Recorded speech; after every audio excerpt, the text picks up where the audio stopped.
Olá, muito boa noite a você. Eu sou Adalberto Piotto e seja muito bem-vindo ao Oeste Negócios desta segunda-feira, aqui pelos canais da Revista Oeste.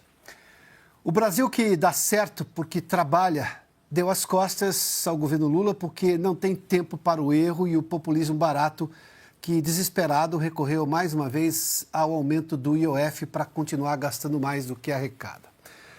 Parece com o fim do governo Dilma, porque é exatamente isso. Mas o sucesso do setor privado brasileiro vem justamente pelo fato de o país ter se internacionalizado. Ao abrir mercados no exterior e atrair o interesse de compradores e investidores estrangeiros que aplicam seus recursos aqui, o Brasil produtivo se distancia da Brasília perdulária e ineficiente do atual governo. Os exemplos de sucesso têm em comum a excelência do setor privado no comando das ações e a aplicação da economia de mercado na veia, ou seja, tudo o que o atual governo Lula joga contra. Do agronegócio à produção de aviões e passando até pelo mercado imobiliário, o Brasil é uma realidade. No agro, que alimenta 1 bilhão de pessoas no mundo, o Grupo Amage, por exemplo, do estado do Mato Grosso, produziu e comercializou na safra de 2023 o mesmo que a safra chinesa inteira, só para falar em grãos, hein? A Embraer, idealizada nos governos militares por um dos heróis brasileiros, sim, falo do genial Osiris Silva, é hoje a terceira maior fabricante privada de aviões, atrás apenas do consórcio europeu do Airbus e da norte-americana Boeing. Nada é por acaso. O Brasil deu certo. E como já fez num passado recente, a economia não pensou duas vezes em contornar o buraco da Brasília lulista na medida que pode para continuar crescendo. Neste caso, como sempre, o Brasil que trabalha agradece.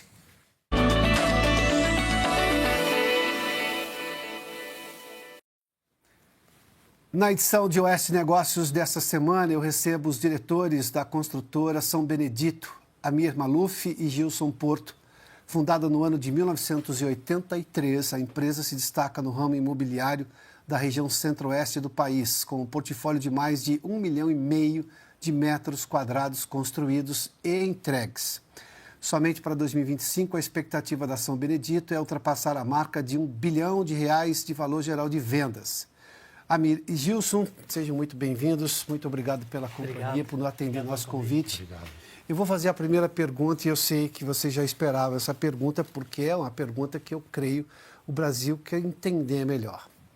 Se eu olhar para a realidade econômica hoje, com juros altos, o que, obviamente, encarece o crédito. Quem compra um imóvel, compra no longo prazo, não é uma compra imediata. Acho que muito pouca gente deve comprar imóvel à vista. Não é normal. Então, ele está acreditando no longo prazo, que ele vai continuar com renda, que a construtora vai ter condições financeiras de entregar o imóvel. Essa é a primeira questão que eu chamo de segurança do negócio. A outra é que tudo que joga contra um grande financiamento está aí. Os juros são altos, eu tenho instabilidade política, enfim, mas como eu fiz menção na abertura do programa, parece que a economia encontra caminhos alternativos, ela tenta se desviar. É uma dissociação da política para a economia continuar crescendo, além da questão da internacionalização do Brasil, mas a gente vai falar sobre isso depois. Qual é o segredo da construção civil? Porque recentemente, aqui nesse programa, eu mencionei o caso do lançamento do mega prédio de Balneário Camboriú. É um fenômeno. O Centro-Oeste, vocês estão aqui para me contar, continua crescendo e muito. Perspectivas positivas para a construtora. Aqui em São Paulo, há imóveis sobre imóveis e toda hora é construção. Eu tenho amigos no ramo que me dizem que sim, está aquecido. Mais que isso, eu fui agora a Maceió no final de semana. Está crescendo também, ou seja, não é um fenômeno localizado. É sim um setor localizado que parece crescer muito. Começo com quem que pode me responder objetivamente qual é o segredo do agronegócio? Da construção civil. Vocês, eu posso imaginar que talvez por estarem associados a um setor onde o agronegócio é muito poderoso, mas qual é o segredo da construção civil? Vou começar e você complementa. Então, começa contigo, Amir, isso? Isso. Por favor.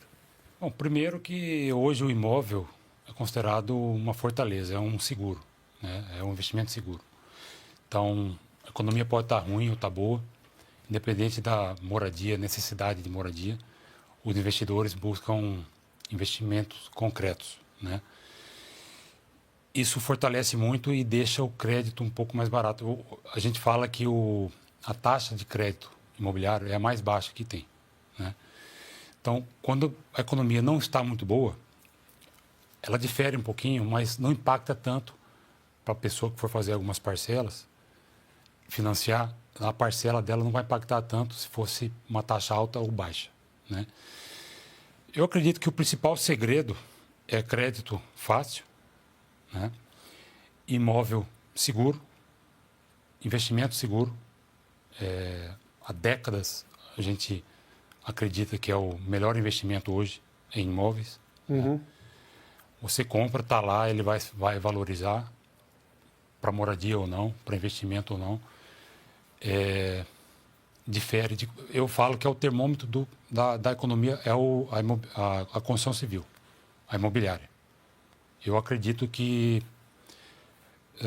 independente da economia estar bem ou não, ela vai se sobressair, o setor privado vai se sobressair e vai perdurar. O quanto que isso, Amir, só para voltar um pouco no ponto da sua resposta, o quanto que isso tem, por exemplo, e a gente precisa olhar para as questões econômicas. Eu tive problemas recentes. A política brasileira é um sobe e desce. Nós temos solavancos econômicos, políticos. Desde quando me entendo por gente, isso não parou. Mas eu tenho que dizer aqui que as questões econômicas, o Brasil cresceu. Basta ver, eu vou citar o agronegócio que vocês conhecem muito bem, porque são da região. Nós éramos importadores de alimentos. Hoje nós alimentamos 800 milhões de pessoas no mundo. 200 fica aqui, mas os outros 800 milhões de pessoas são alimentados por nós. O ex-ministro Roberto Rodrigues, um outro herói brasileiro, há um estudo hoje da FAO que diz que o mundo precisa crescer em produção de alimentos até 2030, 20%. Desses 20%, 40% tem que sair do Brasil, porque é o único país capaz de aumentar a produção de alimentos. Só para você ter uma ideia de o quanto de fluxo de dinheiro que vai vir aqui no Brasil por uma questão óbvia, nós vamos entregar mais alimento e ainda bem que vamos entregar. Mas a minha questão é, se eu tenho este crescimento, apesar dos solavancos, desde quando que o setor viu, digamos, uma estabilidade jurídica ou, digamos, uma prospecção, uma lógica de economia de mercado? É a retomada desde Temer, depois dos 4 anos de governo Bolsonaro, agora há um outro solavanco, mas a expectativa é que volte essa normalidade institucional. Como é que o setor olha para esse ambiente momentâneo do país? Independente do setor, eu acho que o empresário tem que estar sempre se reinventando aqui, né? Porque é o que esse é um conceito interessante. Não só na construção civil, eu sou também empresário de outros segmentos e sei e sofro as dificuldades. Não é fácil. Então, ano após ano, a gente tem que estar reinventando, né? E buscando novas políticas de trabalho, de geração de emprego, como vender, como divulgar, como fazer, no que investir, né? Todo ano a gente não tem uma segurança política, a gente muda questões jurídicas, é o que você mesmo disse, questões jurídicas, mas o empresário sempre foi independente do setor público. Né? Eu acho que até com o avanço do setor privado é que vem os investimentos do setor público. Sim. Deveria ser o inverso. Né? Deveria ser o inverso. O setor público abrir caminho para o setor privado. Criar condições, ou pelo menos não atrapalhar o setor privado, que esse está sempre se reinventando para buscar esse investimento. Taxas altas, impostos altos, acaba nos atrapalhando muito. Até questão de trabalhista, sabe? É uma insegurança para o empresário que está empregando, gerando emprego e sempre à mercê de sofrer um processo trabalhista. E eu falo porque eu sofro muito com isso. Nós, claro, da São Benedito, a gente sofre muito com isso. Então, é uma insegurança, mas a gente não desiste. Nós não desistimos. Gilson, vamos lá, deixa eu te trazer para a conversa também. Que o setor de construção civil está chamando a atenção, tá? E a olhos vistos. As pessoas não precisam fazer grandes pesquisas, basta andar nas ruas das cidades brasileiras. E, de novo, não é um efeito localizado. O que esse setor tem de diferença? O Amir já entrou em alguns detalhes, mas o que mais tem para esse setor estar crescendo? E, de novo, né, se eu pegar pela lógica de que é um investimento, um prédio hoje leva o quê? Em torno de, dependendo do tamanho, claro, são o quê? 3, 4? No mínimo 3 anos. No mínimo 3 anos. 3 anos. Se eu pegar um prédio um pouco maior, estou falando de 5 anos. 5 anos é mais do que um governo. Ou seja, eu posso ter uma mudança de regras, lamentavelmente, o que é a tal da insegurança jurídica. Mesmo assim, o setor investe. A cabeça do setor, de quem trabalha no setor de construção civil, é uma cabeça diferente. Não dá para ser de curto prazo. O curto prazo não funciona para vocês. Como é que como é que se lida com tudo isso e por que o setor está chamando tanta atenção assim? Bom, ótima pergunta. Deixa eu começar respondendo as questões anteriores, que tem muita coisa legal para se falar. Teve uma época que a gente sofria muito com a questão do distrato. Então, não tinha uma regra clara de como você devolver um apartamento. A gente passou por uma crise muito grande em 2013, 2014, onde ninguém se vendeu muito. Teve uma época áurea em 2010 até 2012. Em 2014 foi praticamente uma ruína dentro do mercado de construção civil. Por quê? Porque todas as obras atrasavam, as pessoas pediam distrato, alegavam atraso de obra, não tinha jurisprudência para isso. E aí foi criada uma lei clara sobre como acontecia, se atrasasse a obra, como era feito o distrato, se o cliente conseguia sair, que deu mais segurança para todas as construtoras e incorporadoras. E loteadoras também, né? Bom, então você está falando, houve um incremento de segurança jurídica. Houve uma jurídica. Segurança para a gente vender de uma forma mais clara. Isso foi legal, um pouco atrasado, muita gente quebrou por esse histórico, mas um pouco atrasado aconteceu. Aprendemos com as dores. Aprendemos com as dores. Como que o mercado imobiliário se reinventa? Então, assim, a gente está sempre acompanhando as tendências das famílias. Então, assim, as famílias estão ficando menores, as famílias estão tendo pets, as famílias querem mais centralidade, ou em determinado produto as famílias querem mais descentralidades, querem mais calmaria.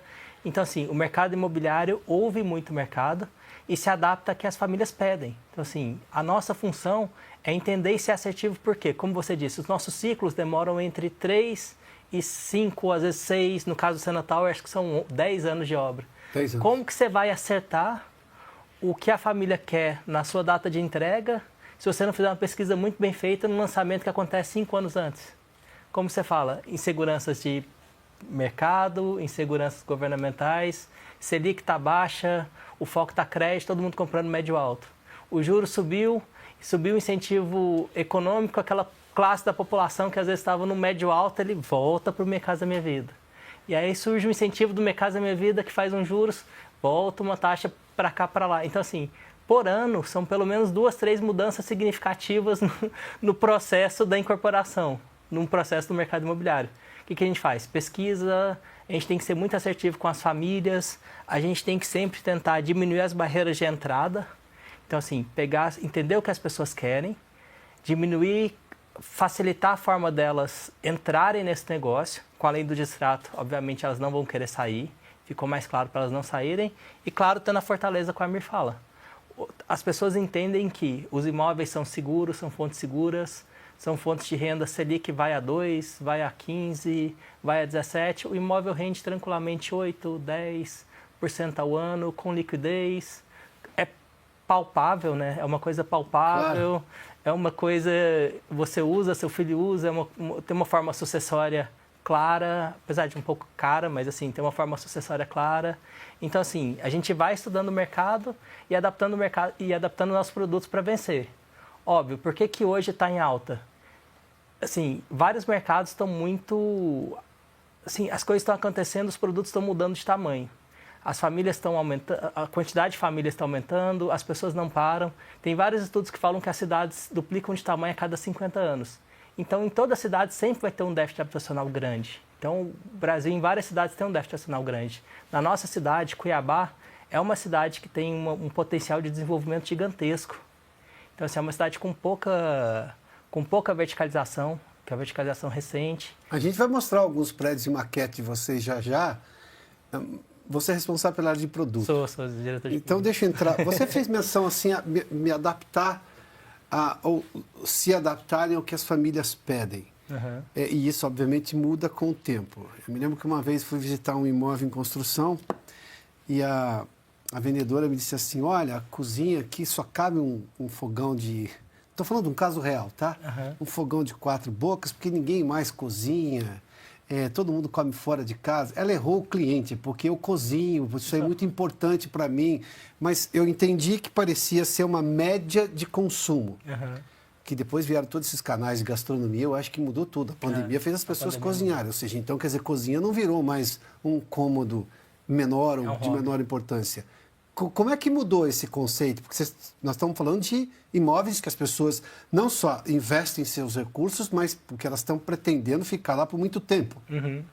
Mudou o quê? O que muda nesse hábito de consumo por imóveis? O que é tão diferente do que não era, por exemplo, há 20 anos ou 15 anos? Então, uma adaptação de renda barra crédito clara, a gente faz. Então, assim, você divide o projeto pelas faixas de renda que conseguem comprá-los. Então, você tem o imóvel para a primeira família, para a família ser informada, o imóvel de primeira residência. A gente não faz Minha Casa Minha Vida, mas vamos falar de uma residência no nível mais alto. Sim. Que é uma linha que a gente criou que chama MySB. Então, a gente faz 2 e 3 quartos, com suíte, só que a gente sai de 50 até 80, 90 metros. E aí a gente adapta. Obviamente, a gente sempre vem com uma... Assim, a gente tem uma linha de produtos que a gente não abre mão. A gente sempre vem com uma churrasqueira na sacada, a cozinha pode ser integrada, mas tem a opção, às vezes tem a opção do fechamento para família que cozinha mais. A gente pensa sempre nos quartos, sempre com uma suíte isolada, a gente nunca, não tem nenhum produto nosso que só tem um banheiro. Então, sempre com uma suíte, mais um banheiro social. E, ao mesmo tempo, quando a gente vai para uma linha do médio alto padrão, a gente tem até um lançamento agora, a gente vem com um apartamento de 120 metros. E aí você começa a entender o que as famílias querem. Hoje nós estamos numa tendência de conforto. Então, assim, já foi a tendência de esporte, já foi a tendência de... aquela coisa mais automatizada, de automação. Hoje as pessoas querem muito conforto. Então, é até engraçado, né, falar isso. Tem uma época que todo mundo faz os quartos minúsculos e as salas um pouco maiores. Então, nós estamos numa tendência de conforto, então a gente começa a pensar em quartos confortáveis, que cabem em camas grandes, porém a gente continua valorizando a área comum. Claro. Então, a gente põe uma mesa de 8 lugares, 10 lugares, integrado com a sacada, que a pessoa consegue receber amigos, mas ao mesmo tempo os filhos estão confortáveis, cada um numa suíte. Então, assim, vai mudando. A gente já fez produto de 400, 500 metros, que hoje a gente pensa, a gente lançar um produto de 500 metros, vai virar um produto de 7 milhões, 8 milhões. As pessoas não priorizam muito o tamanho hoje. Né? Ah, não? Não. Muito pelo contrário. A grande maioria quer otimizar o espaço. Eles querem otimizar. Como é que antigamente tinha apartamento com sala de estar. Eu morei num apartamento com sala de estar. Você não usa sala de estar. Se você pegar... Separado, completamente separado. Sim. Se você pegar imóveis de 20 anos atrás e agora, a planta é totalmente diferente. Tinha dependência de empregada. Sim, claro. Tinha mais banheiros. Área de serviço grande, cozinha grande. Né? Eu moro num apartamento com 4 tanques. Agora me explica, por que uma pessoa precisa de 4 tanques? Eu penso quantas ajudantes em casa essa pessoa tinha. E churrasqueira na sacada, isso depende do orçamento da família ou é uma tendência? Isso é uma tendência. Pra gente, a gente encara os nossos produtos meio como obrigação, como um standard de qualidade de vida. Vocês são numa região produtora de carne. A nossa região é um requisito primordial.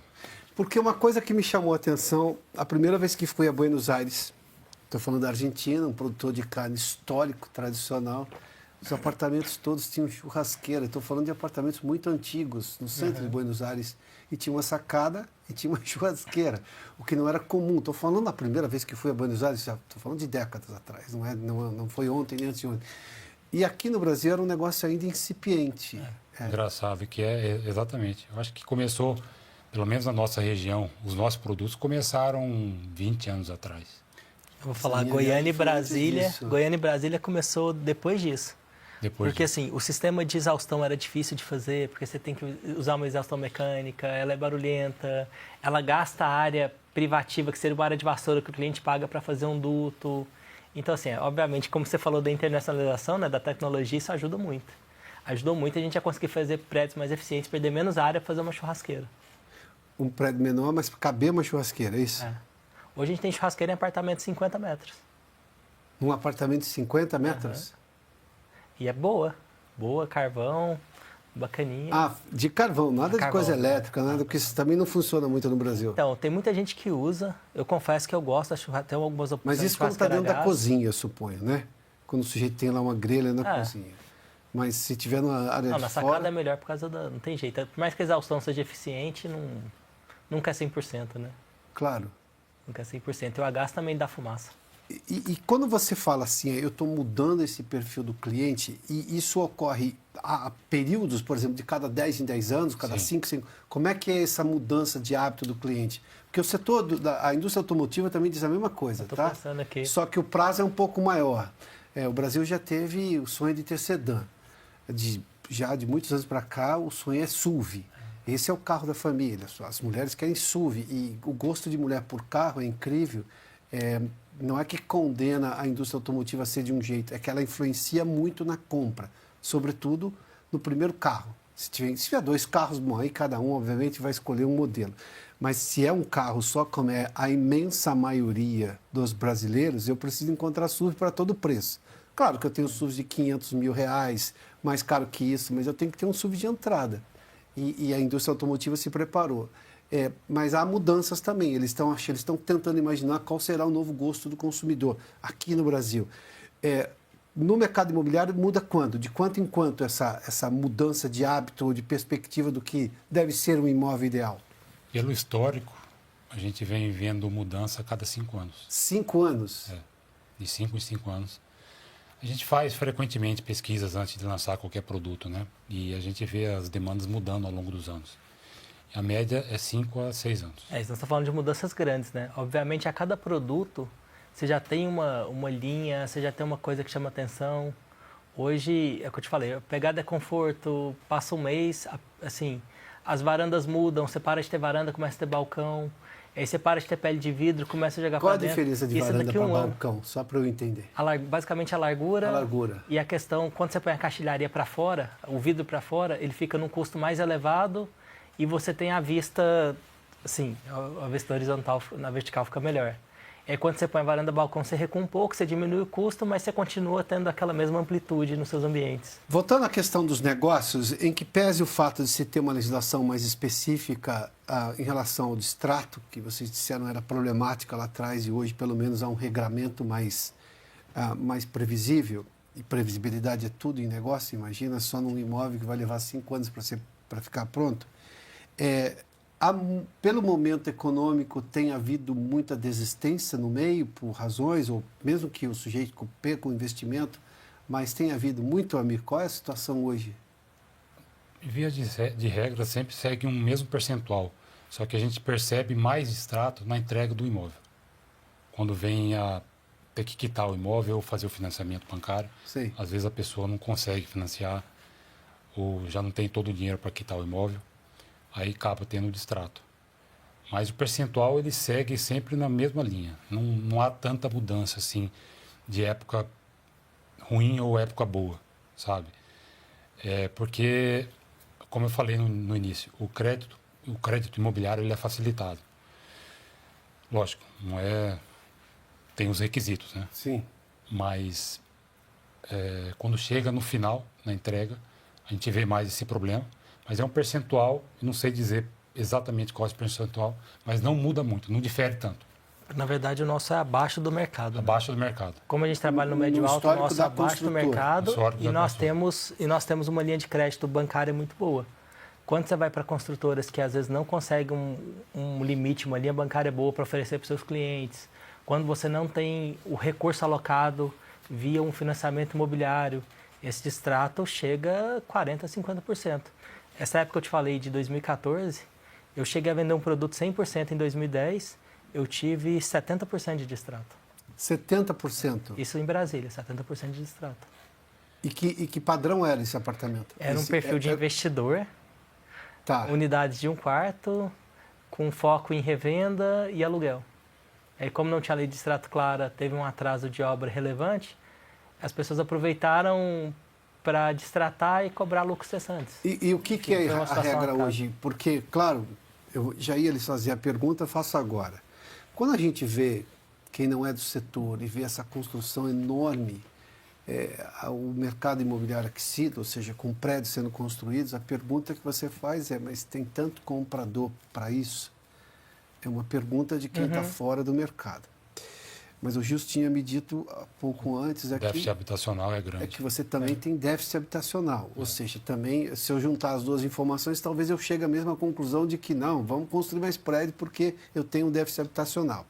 Mas se eu tenho esse distrato, o sujeito que pede o distrato nesse final porque não consegue quitar o apartamento no momento da entrega das chaves ou porque não conseguiu o financiamento, bom, seja lá a razão que for, ele perde todo o investimento? Não. Ele hoje está por volta de, acredito eu, que esteja em 50% do valor que ele investiu, que ele pagou. Sim. Ele perde 50%, é a multa. Né? Do valor investido. Do valor investido. Quem comprou na planta, por exemplo, vai para loteamento. Independente do... Para loteamento é isso. Independente da época, é o valor que ele investiu, ele vai perder 50%. Deixa eu fazer uma pergunta para vocês. Recentemente esteve aqui também um construtor e ele estava dizendo o seguinte, o porquê que São Paulo, por exemplo, está tendo muito condomínio ao redor da cidade. Já havia, mas agora há condomínios de luxo, de alto padrão, e ele dizia que tem uma marca de 1 hora, no caso de São Paulo especificamente. Se for até 1 hora de distância de São Paulo, o sujeito compra. Ele não quer, digamos, ir muito distante. Vou comprar um negócio em Araçatuba. Araçatuba fica no extremo leste para quem mora na capital. No extremo oeste para quem mora na capital. É muito longe. O mesmo que seja 3, 4 horas, ele falou que antes no interior, antigamente, nos anos 80, ninguém via um problema em ter uma chácara, um sítio. Hoje não, o sujeito quer ficar próximo da cidade de São Paulo. É a razão, inclusive, de ter cada vez mais campos de golfe em condomínios mais próximos da cidade de São Paulo. O que ele chama de a mística da 1 hora de distância. Dá para entender, porque aqui também está havendo muita construção de condomínios fechados desse tipo de padrão. Quando você me diz, eu estou com crescimento no Centro-Oeste, além do déficit habitacional e as pessoas estão querendo morar lá, há uma identificação de querer ficar na cidade e ficar bem? Mesmo que ela esteja numa cidade que talvez não fosse a cidade grande que ela gostaria de morar, mas essa tecnologia, o bem-estar de uma cidade grande agora está em várias cidades do país, ou seja, o crescimento hoje em qualidade de vida é uma coisa menos centralizada, ela está mais descentralizada? Depende muito da cidade. Cuiabá é o oposto de São Paulo. Eu acredito que as pessoas hoje em São Paulo buscam um pouco mais de distância pelo congestionamento e estresse do dia a dia. Por uma mudança de estilo de vida no final de semana, né? Isso. Em Cuiabá, hoje as pessoas querem estar o mais próximo possível do centro ali, da região ali onde tem adensamento mesmo, onde está o comércio. Muda muito se a pessoa for querer... Porque assim, os condomínios horizontais lá, eles estão praticamente na cidade, né? O mais afastado ali é 10 minutos 15 minutos do centro. Você entendeu? Isso que eu falo, na verdade, tem público para tudo, né? Até a gente investe lá no caso do Vale Gramado, né? A gente tem um condomínio, vocês falam da regra de 1 hora, a gente tem um condomínio, a gente tem um condomínio que é 10 minutos. Por exemplo, você topa andar, não dá nem 10, dá 8 minutos. Você topa andar 8 minutos a mais. É esse aqui, olha, temos uma foto aqui, o Vale Gramado, é isso? Isso, esse mesmo. Previsão de entrega é isso aí, junho agora, esse mês agora esse já. Mês então. agora já está pronto, já estamos tirando os últimos. Esse condomínio está, isso aí, está uns 10 minutos lá do centro ali. Quer dizer, tem cara de condomínio, mas está a 10 minutos. 10 minutos do centro. Então o padrão para o Cuiabano é uma coisa mais rápida, então, é isso? 10 minutos. O Cuiabano anda 5 minutos para pegar um condomínio que tem um lote de 250 metros, 300 metros. E aí a nossa ideia, quando a gente fez esse empreendimento, foi, você topa andar 10 minutos a mais para ter 1.500 metros num condomínio de altíssimo padrão, com lago, com pesca. Dessa foto tá legal que dá para ver o lago. Os lagos estão prontos lá, ficou maravilhoso. O lago lá é para pescar? A gente fez a gente colocou peixe. Isso já é um hábito local, porque eu já vi condomínios com lago aqui, mas ninguém pode pescar. Tinha proibição de pesca, eu nunca entendi muito. Lá tem, inclusive a gente coloca peixe. A ideia é que o condomínio faça esse gerenciamento, obviamente não é um peixe que você leva, mas é um peixe de pesca esportiva. Sim, é pesca esportiva. A gente já pensa também, não sei se vai dar para ver nessa foto, mas já tem as praças para feiras. Os condomínios, um dia da semana, vai umas feiras com food trucks, com feira com legumes, frutas, vegetais. Então, a gente já prevê isso no projeto, já coloca o espaço para estacionamento, espaço para montagem de bancas, estrutura de banheiro, estrutura de energia. Então, a gente já leva isso em todos os nossos condomínios. Vamos falar mais de projetos? Eu vou fazer um rápido intervalo, mas a gente vai mostrar alguns outros empreendimentos de vocês para entender esse conceito do consumidor. Bacana. Bom, eu convido você que nos assiste aqui a assinar a Revista Oeste. Somos um canal de comunicação 100% independente e nossa operação é sustentada exclusivamente pelas assinaturas de nossos leitores e audiência. De forma rápida e fácil, acesse www.revistaoeste.com/assine e junte-se a milhares de assinantes que acreditam em nossa missão. Vamos fazer um rápido intervalo e, na sequência, voltamos aqui com Amir Maluf e também Gilson Porto, diretores da São Benedito Construtora de Cuiabá, no estado do Mato Grosso. É rápido, um minutinho a gente já está de volta aqui com Oeste Negócios.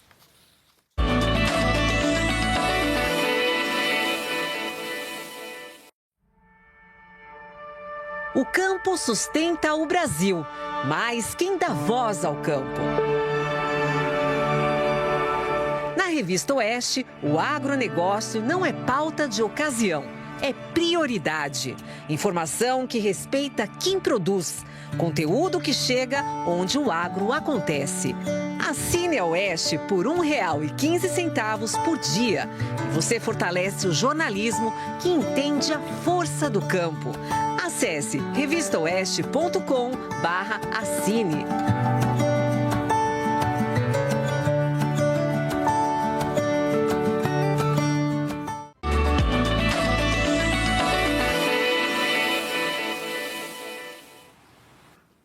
Seja bem-vindo de volta aqui em Oeste Negócios.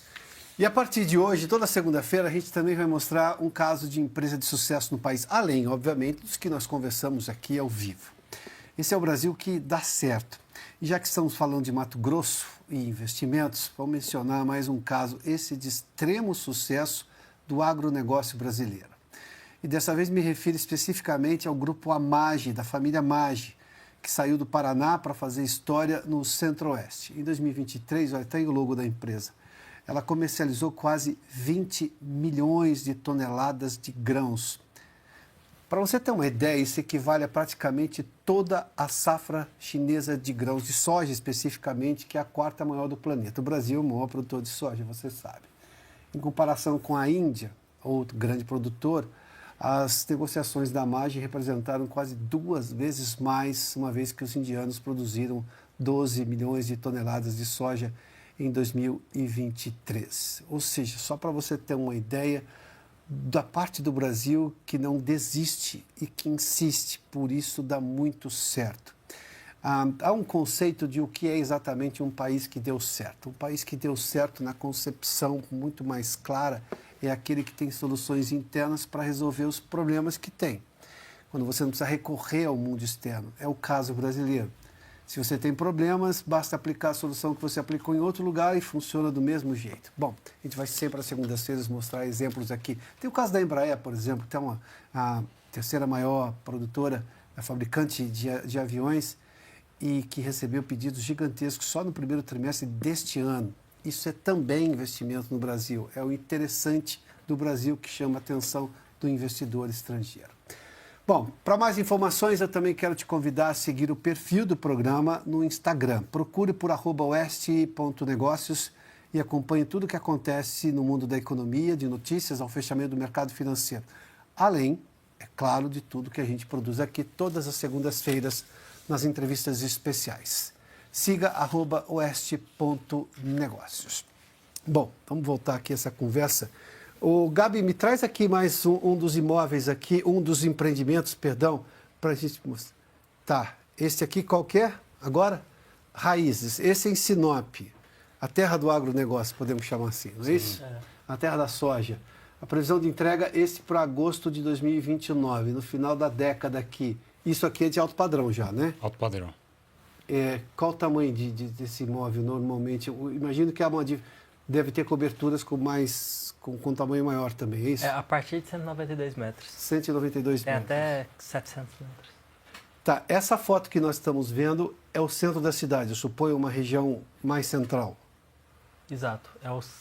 Assim, a prefeitura deve estar 2 quadras Tá. É o comércio, é uma cidade muito bonita, uma cidade planejada, está bem centralizado aí. E a verticalização, esse prédio tem quantos metros? Vai ter quantos metros? São 153 metros. 153 metros. É o mais alto da cidade, eu suponho. É a mais alta cidade. Porque se eu olhar essa foto é real que está ao É redor real. aqui. Tão alto que É foi proporcional. apelidado de Gigante do Nortão. Gigante Do Nortão. do Nortão. Eu adoro o uso de aumentativos e diminutivos brasileiros. Todos eles têm uma razão de existir. O Gigante do Nortão. Isso. Tá. Isso porque você está vendo só a parte para cima, né? Para baixo a gente tem mais 50 metros de fundação. Hoje a gente até pesquisou com o pessoal do Sena Tower. Nossa fundação é 10 metros maior do que a do Sena Tower. Nós estamos entre a nossa tecnologia para a solução de engenharia e foi fantástica. Nós estamos com uma fundação de 50 metros de profundidade.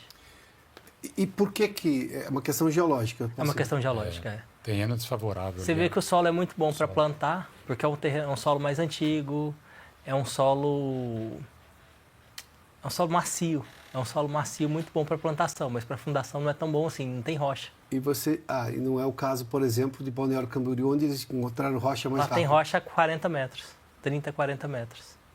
Que também é uma E a fundação do fantástica. Sena Tower que tem, perdão, quantos metros? Lá 40. tem 40 metros de profundidade para fazer a fundação. 40 metros, bom, isso só de fundação. Dividido por 3, dão muitos andares, dão 13 andares. Como se fosse 3 andares para baixo. 3 andares para baixo. É. Para um prédio que é muito mais alto, mas eu precisava de uma condição específica, dada a situação que vocês têm de rocha. É. Isso. Só pela questão geológica, eu tenho um investimento muito mais alto em fundação, é isso? Isso. Pelo tamanho do prédio. Isso. O Gabi, temos mais alguns exemplos aí? E é um produto que, assim, é uma cidade que é extremamente horizontal e foi o que o Amir falou, a gente leva, as pessoas têm anseio por morar no centro. Então, assim, dependendo da necessidade, dependendo do entendimento das famílias, a gente cria um produto de altíssimo padrão, bem centralizado, para atender aquelas famílias que não querem pegar trânsito nenhum. Ah, quero fazer tudo a pé, quero curtir o clima, numa cidade muito desenvolvida, muito bonita que é Sinop. E teve um Quer dizer, o respaldo sujeito fantástico. mora em Sinop e não quer pegar trânsito, mas o trânsito lá, obviamente, é bem menor do que nas grandes cidades. Mas ele já não quer o trânsito. Falar isso para você de São Paulo. Não, é claro, eu estou tentando fazer uma média de comparação. Mas vamos lá, esse aqui chama-se Baalbek, é isso? É. Cuiabá, aqui na capital já. É Cuiabá. 2027. Esse tem quantos metros de altura? Se eu não estou enganado, 209. Ele foi por muito tempo o prédio mais alto do Centro-Oeste. Hoje é o prédio mais alto em execução do Centro-Oeste. Residencial. Residencial. Residencial. São 53 andares. Tanto em Sinop quanto em Cuiabá, óbvio que eu estou falando do Centro-Oeste brasileiro, e a gente vai falar o porquê das churrasqueiras ali, justamente pela migração de gaúchos, e aí o hábito do churrasco é muito tradicional na região, é a razão pela qual os argentinos têm churrasqueira há 50 anos ou mais, o que me chamou a atenção. Mas, enfim, as pessoas foram porque você tinha muito espaço, e aí moravam em casas, você tinha uma horizontalização da cidade. As pessoas estão querendo morar em prédios, o que é? É um status, a modernidade do empreendimento, ou porque querem morar no centro e não tem mais espaço para comprar casa, e aí, obviamente, o apartamento passa a ser uma oportunidade. O que as move para morar num edifício de alto padrão como esse? Nós vemos mais pela comodidade e segurança que o apartamento passa. Mas tem as pessoas que querem também condomínio fechado, ou até casas mesmo, casas em ruas. Tem, só que a grande maioria de 40 anos de negócio, apartamento é o número 1. A gente compara, os imóveis de rua estão cada vez mais raros, né? Ninguém quer morar numa rua aberta por questões de segurança, por questões de gestão. E aí muita gente migra quando você está num momento familiar que convém ir para um condomínio fechado, você vai. Normalmente são famílias com filhos mais novos, que não importa deslocar mais. E quando você quer uma vida mais prática, mais rápida, mais fácil de arrumar alguém para te ajudar, alguém está cuidando dos seus problemas, né? Você não precisa contratar o piscineiro, você não precisa contratar a manutenção do telhado, você não precisa preocupar com o porteiro. Então, pela facilidade, essa localização, você vai para um vertical. Vamos falar, então, eu gostei da conversa sobre hábitos do consumidor. O Gilson e a Mir, vamos lá. Esse consumidor de prédios no Centro-Oeste, sobretudo, por exemplo, em Sinop, ou mesmo em Cuiabá, você me disse que é o mais alto prédio residencial, será o mais alto prédio residencial do Centro-Oeste. Mas vocês não têm um adensamento muito grande de outros prédios tão altos assim, ou seja, vista não é muito um problema. Normalmente ele não vai ser afetado por vou perder vista ou vou perder insolação, que é uma coisa que aqui em São Paulo é bastante pertinente, essa preocupação. Eu tenho um prédio colado ao outro e muitos prédios, não só em São Paulo, em todas as cidades onde a verticalização começou lá atrás.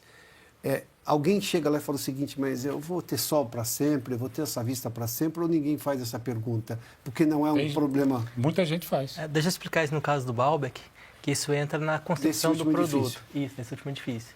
Então, por exemplo, como que a gente faz? A gente pega a melhor insolação, e aí os prédios normalmente têm 2 ou 4 ou 6 pavimentos por andar. No caso desse prédio, como que é a concepção? Aqui está uma avenida, então a gente fez dele 3 por andar. Todos os apartamentos com vista para o mesmo lado, que é o lado nascente, e que tem uma vista bonita do paredão da Chapada dos Guimarães.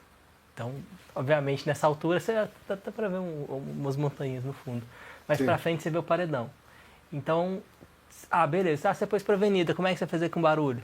A gente já entra com vidro com uma acústica melhor. Então, a gente entra com vidro de 6 ou de 8 milímetros. Então, a gente vai atendendo todos os critérios para ter a vista eterna, a vista bonita, não ter problema com questão, assim, pensando na questão da acústica, pensando na condição térmica, a gente trabalha muito isso no desenvolvimento dos nossos produtos. Um elevador panorâmico, privativo, porque assim, o apartamento aqui começa de 192 metros. Então, às vezes o cara não quer ver vizinho.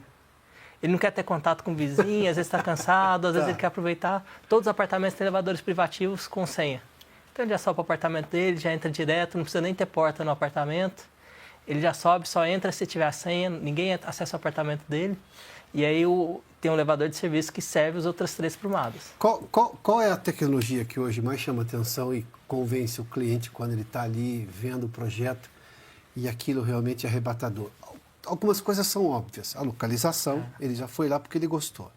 A vista vai ser, por exemplo, para o leste ou para o oeste, ele já sabe se o sol vai bater no quarto de manhã ou de tarde, ou a sala... Um parque bonito, uma coisa bonita. Exatamente. E o que mais que ele espera? Vocês falaram de conforto. Para apartamentos desse padrão, assim, o que esse cliente diz, não abro mão disso? O que chama mais a atenção dele? Vai pelo hábito do cliente que você quer encaixar. Então, vou dar o exemplo do Baalbek. A gente tem uma piscina no 5º andar com uma vista para a Chapada. Então, esse cara é um cara que ele quer ter coisas memoráveis, áreas de lazer relevante, e ele não quer ter o trabalho de ter que manter. Então, você faz uma piscina fenomenal, um salão de festas que ele consegue reservar para fazer uma festa grande, um espaço gourmet, caso ele queira fazer uma festa pequena, uma sala de pôquer, caso ele queira jogar pôquer com os amigos. Pôquer é uma mania? É. Ah, é? É. Uma vez por semana, um pokerzinho é saudável. Verdade? Não, eu não sabia que isso era tão popular assim.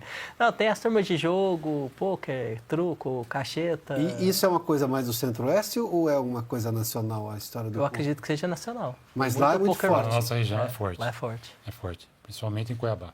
Lá é forte. Eu jogava muito em Brasília também, então assim, uma vez por semana. Assim, a gente arruma desculpa para encontrar os amigos, né? Seja no pôquer, seja no futebol, Sim. seja na sinuca. Então assim, a gente coloca áreas de lazer pensado nos hábitos dos nossos clientes. Então, assim, aqui a gente deixa ele com orgulho de ter de morar lá, de ter como referência, recebendo salão de festas, às vezes um manobrista, um concierge. Então ele se orgulha, localização, em primeiro lugar, e segundo é o produto que se encaixa com as necessidades dele. Alguém que cozinha, por exemplo, eu vou usar uma coisa que eu vejo naqueles programas de reforma na televisão, que é o conceito único, o ambiente único entre sala e cozinha, que é uma coisa muito americana e que nunca foi brasileira. A cozinha é onde ficava a empregada para fazer almoço. Como os americanos não tinham muito empregado, então a cozinha é o que eu me identifico pessoalmente, porque cozinha é um negócio muito importante para mim. Tudo bem, pode não ser para um monte de gente. Tanto que a hora que a moça me ofereceu, olha, pode colocar, não, se não comer meu fogão, eu não vou vir. O fogão tem 6 bocas, mas vamos lá. Esse ambiente único de sala e cozinha é uma tendência brasileira ou ninguém fala disso? Isso que eu ia falar. Depende também do perfil da família. A gente sempre quer deixar a opção, por exemplo, eu gosto de cozinhar, eu gosto de fazer churrasco. Mas tem coisa pior que você está fazendo churrasco, está lá isolado, a festa acontecendo do lado e você fazendo churrasco do outro. Não, isso é impensável. Você na sua cozinha, você está fazendo um Claro. risoto, está todo mundo lá longe e você está perdendo a festa. Sim. Então, assim, a opção de uma cozinha integrada é muito bom. Seja através de algum fechamento que você coloca uma gôndola, alguma coisa, algum vidro. Então, assim, a gente sempre pensa nas plantas. Beleza, eu vou fazer isso para a família que tem a cozinheira do dia a dia, que às vezes trabalha mais isolado, mas eu dou a opção, talvez na minha varanda gourmet, de ter a churrasqueira e um ponto de gás para fazer uma cozinha show com os amigos, alguma coisa integrada. Então, assim, a gente sempre deixa essas duas opções. Amir, você tinha me falado das dificuldades, eu preciso voltar a um ponto que é outra coisa que eu ouço com muita frequência aqui, falta de mão de obra no país. E aí é um ponto que eu ouço dos empresários. O Bolsa Família afastou muita gente de procurar emprego. Fato. Ouvi aqui, eu vou trazer uma declaração que me deu o governador de São Paulo, Tarcísio de Freitas, sentado aí onde vocês estão. O setor de supermercados em São Paulo, só em São Paulo, disse a eles que estava com uma vaga aberta no tamanho de 30 mil. 30 mil pessoas, tinham 30 mil vagas abertas e não conseguiam preencher. Supermercados, só o setor de supermercados. E a reclamação do setor é o seguinte, tem esse problema aqui. Ouvi já soluções que estão sendo aplicadas. Recentemente esteve aqui o presidente da Federação das Indústrias do Paraná, e ele me contou, o Edson, e ele me contou que prefeituras do Paraná aprenderam, quer dizer, ouviram um exemplo que estava sendo aplicado em Pernambuco, diz o seguinte, olha, vai lá, assistente social, descobre se o sujeito não precisa, corta o benefício, porque está havendo abuso. O próprio governo tem reclamado disso. Ele incentivou isso e agora está tendo que voltar atrás. Como é que você faz quando você tem falta de... Você está enfrentando isso também no seu setor? Enfrentamos. Ou seja, uma obra que poderia sair mais rápido se tivesse mão de obra disponível, acaba tendo atrasos ou, digamos, uma recalibragem no prazo de entrega. Sim, impacta muito. A gente acaba tendo que, às vezes, capacitar a mão de obra, às vezes importar também. Esse é o segundo ponto, é você treinar a sua mão de obra, porque ela também não chega pronta. Não chega. E tem muito turnover também, né? Sei. Muita rotatividade de funcionários. Muita rotatividade. Hoje os colaboradores não se fixam, né? A gente acaba implantando algumas medidas para vestirem mais a camisa. A gente faz aí, implanta salas de aulas na obra, né? Para poder capacitar e também deixar o colaborador mais à vontade com a empresa. A gente faz eventos mês a mês, parabeniza os aniversariantes do mês na obra. Ou seja, criar um ambiente Criar um melhores. ambiente favorável, gostoso, para que eles não sintam só como uma obrigação ali, sabe? Isso não existia na construção civil anos atrás, esse tipo de criação de ambiente. Não era muito comum. Hoje é uma forma de tentar atrair e manter esse funcionário. Manter a mão de obra. Até o nosso diretor de obras agora, ele fez uma campanha.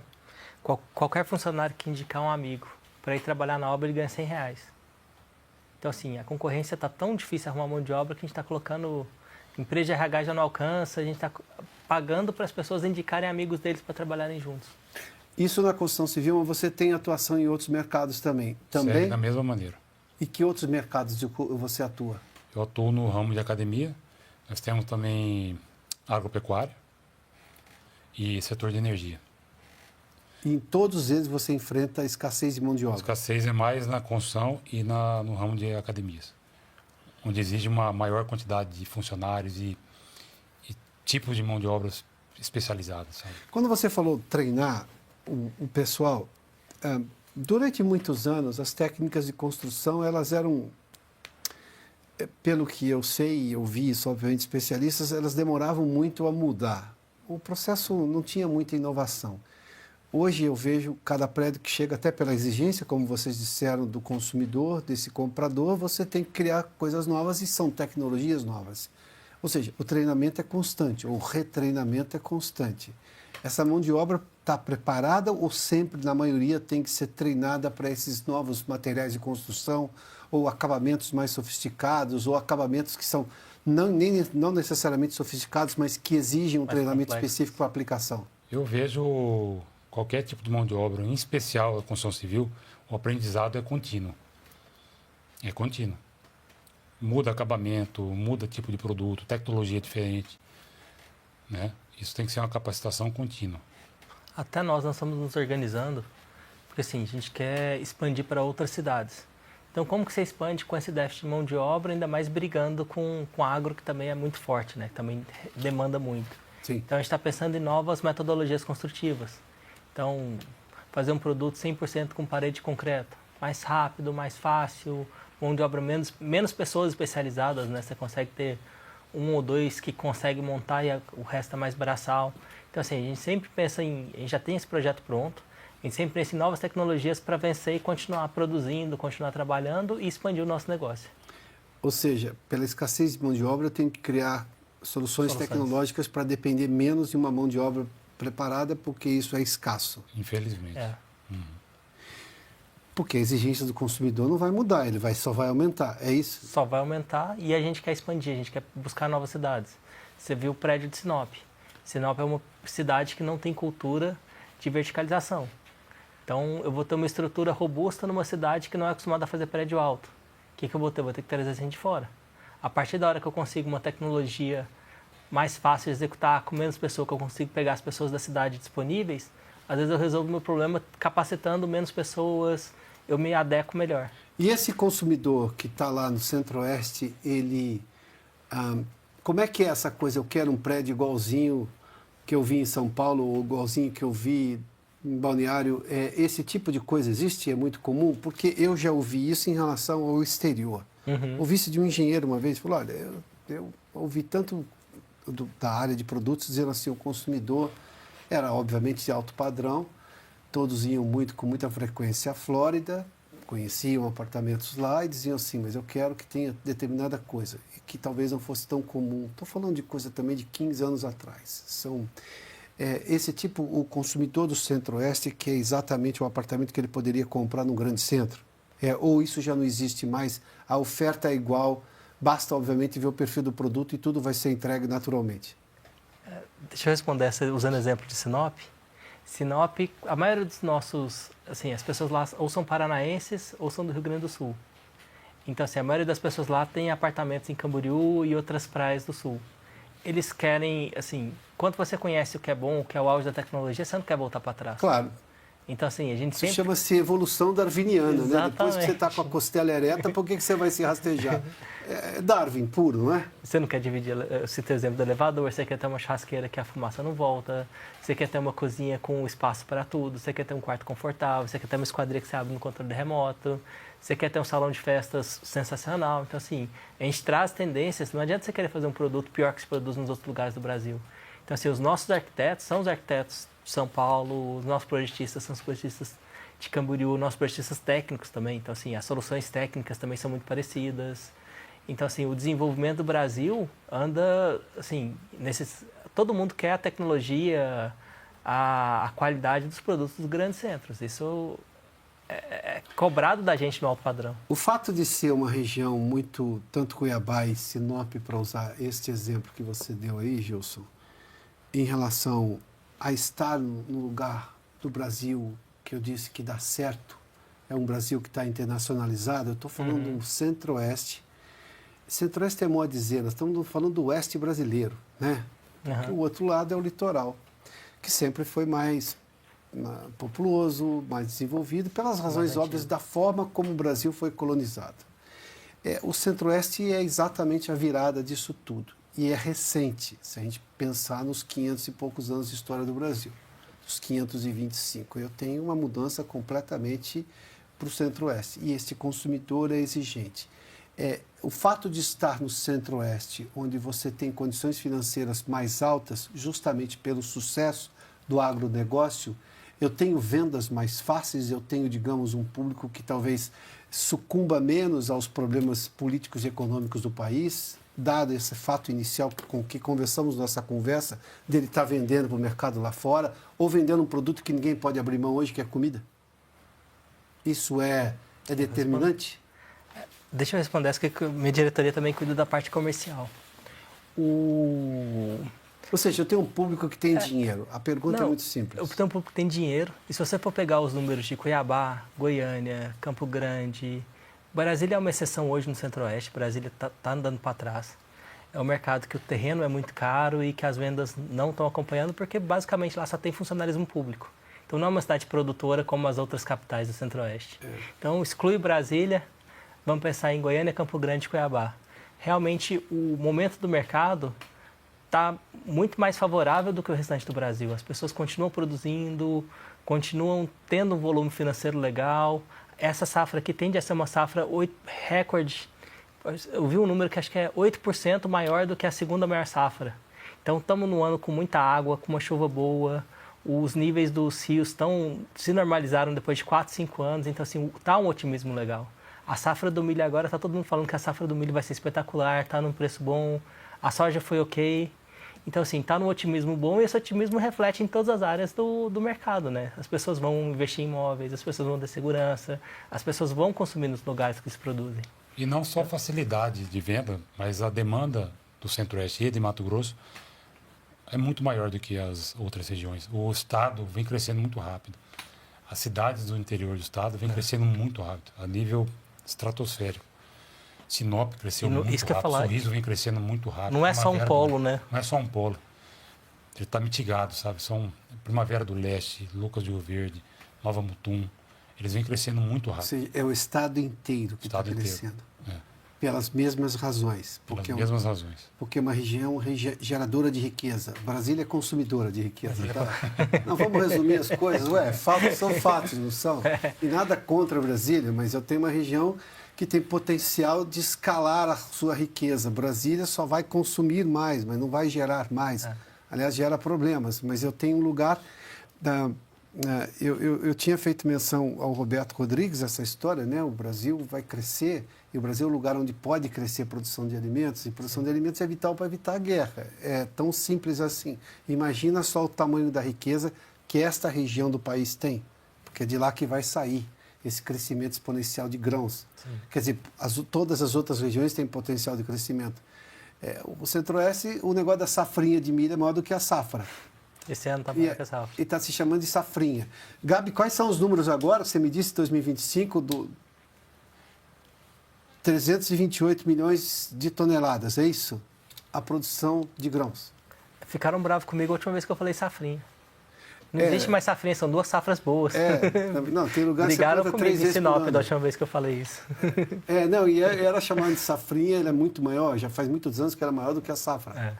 Isso são 2 também... safras, 2 safras. Ou seja, então este consumidor, ele olha para um empreendimento desse que vai consumir muito recurso por um longo tempo de uma outra maneira. Vocês estão numa região privilegiada, é isso que vocês querem dizer, né? Atualmente estamos. Qual que é a primeira demanda quando há um crescimento? Moradia, né? Moradia é a primeira coisa. Claro. Aí o setor imobiliário vai e puxa as outras coisas. Para ele, para os filhos e por aí vai. Ou seja, daí vem esse déficit habitacional que cresce. E é um déficit habitacional, nesse caso, especificamente, de apartamentos e imóveis de alto padrão. De vários tamanhos. E nessas regiões que vem crescendo muito, as cidades como Sinop, Primavera, acaba encarecendo até o aluguel, né? Porque faltam kitnets, até para os trabalhadores mesmo. Sim. Faltam moradia, realmente. Tem pessoas que têm que morar em cidades vizinhas. E quando a me fala a questão da carência, da oportunidade de desenvolvimento, nem tudo são flores, né? A gente está falando do mercado que é uma cidade próspera, é uma cidade com muita oportunidade de crescimento, que tem uma demanda grande, só que aí você pega fornecimento de alguns materiais básicos que lá é deficitário. Você tem dificuldade de arrumar cimento, Sinop é uma cidade que tem dificuldade, como o Soler de Lousa, é uma dificuldade de arrumar brita.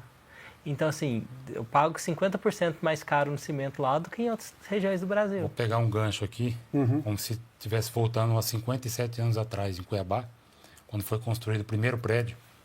Em 1969 foi entregue o primeiro prédio em Cuiabá. Teve que importar a mão de obra de São Paulo e todo o material utilizado importado de outros estados, porque Cuiabá ainda não era preparado para um porte desse empreendimento, né? Um empreendimento aí, 15 andares, 52 apartamentos, que é o primeiro empreendimento entregue hoje em Cuiabá, Maria Joaquina, primeiro edifício de Cuiabá. Tinha 15 andares. 15 andares. Teve dificuldade para poder construir Dificuldade de construir por mão de obra e falta de material. A realidade hoje, embora ainda tenha custos elevados, mas é completamente outra. Continua sendo, eu não tenho a mesma rede de abastecimento que nem aqui, não tenho a mesma concorrência. Você quer comprar concreto, você tem 10 concreteiras. Lá vou ter 2, com preço mais alto. Mas eu continuo alguns passos atrás. Mas entregando coisas de Mas eu altíssimo entrego, padrão. mas a gente se vira. Tá. Bom, Amir, muitíssimo obrigado pela gentileza. Obrigado a de vocês. se juntar a nós Uma aqui. honra. Gilson, muito obrigado pela Valeu. gentileza. Obrigado. Parabéns pela história da construtora, parabéns pelos novos empreendimentos. Mas esse tipo de dificuldade são as dores do crescimento, né? Exato. Que são bem menores do que eram, imagino. Tem quantos anos quando foi construído o Manejo 57 anos atrás, em Ele, 1969. ele falou só do primeiro, que estava esperando ele falar do segundo prédio construído Inclusive, em o segundo Cuiabá. prédio foi construído pelo meu avô, que foi fundador da São Benedito, em 1970, edifício Maluf, em Cuiabá. Segundo prédio, E quantos andares tem? 4 andares. Mas mesmo assim, a dificuldade foi grande. Eu vejo histórias de como é que foi depois da inauguração de Brasília, não tinha padaria. Você imagina falar isso para um sujeito que mora em São Paulo, que não tem padaria. Claro, era uma cidade no meio do centro-oeste, não tinha quase nada, né? A realidade é outra agora. Mas está aí o sucesso da São Benedito Construtora. Amir, obrigado mais uma vez. Gilson, obrigado pela gentileza, parabéns, sucesso mais para vocês, viu? Obrigado. Obrigadão. Bom, a você que nos acompanhou até agora, muito obrigado pela sua audiência, pela gentileza de estar conosco. Na próxima semana, segunda-feira, às 8h30 da noite, a gente vai estar de volta mais uma vez aqui com o Oeste Negócios. Boa semana para você e até lá.